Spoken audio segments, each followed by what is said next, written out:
Greetings and welcome to week 3 of International Relations 2. I'm standing here on Avenida Paulista in São Paulo, one of the largest avenues in the city, and as you can see, the buildings stretch seemingly forever, and honestly they do. If you go miles in every direction from where I'm standing, there are buildings that are 20, 30 stories tall. It's really an incredible place, and I do this more for the people in New Wilmington to see the difference between São Paulo, where I live now, and New Wilmington, where I grew up. Last week, the first lecture that we dealt with was a lecture about power. The final lecture that we dealt with last week was a lecture on theory. And this week, those two lectures are going to combine. And we're going to deal with a theoretical lens that is based on power. So, the quintessential statement for this week is this.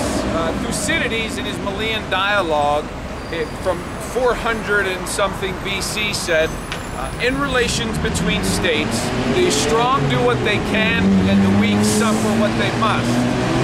And that really sums up in many ways the theoretical lens of realism, which is the one we'll be studying this week.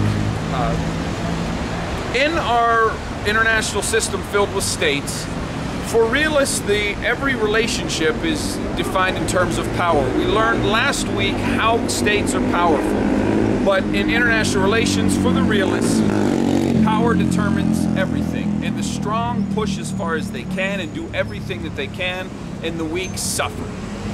And the only thing that will contain a state is another stronger state. So, as we go through the week, be reminded of Thucydides' words. The strong do what they can, the weak suffer what they must. Also, we will talk about Machiavelli.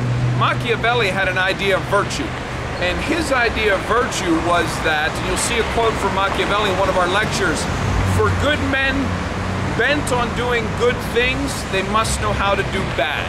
So, summed up, the ends justify the means.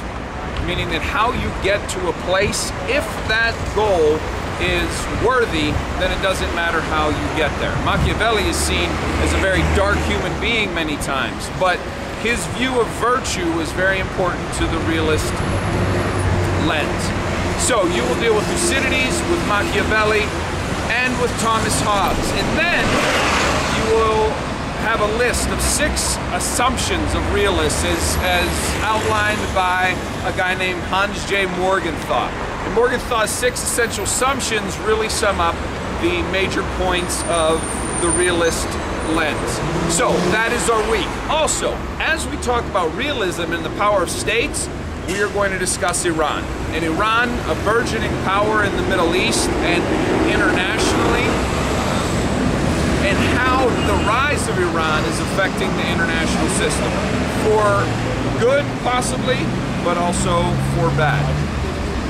The final point that I want to make is this. There is going to be in week 3 a lot of material, but next week, a week from now, starts the Carnival holiday. So at the end of a week from now, I will be at the beach, and the kids at Graydon will have the entire week off of school. So really, for week 3, the kids in New Wilmington have 2 weeks to get it done, and kids here in São Paulo, you have a week of school, and then you have Carnival break. I look forward to seeing you on the web. I look forward to working with you, and I will be talking to you soon. Have a good week. Enjoy Carnival. Thanks.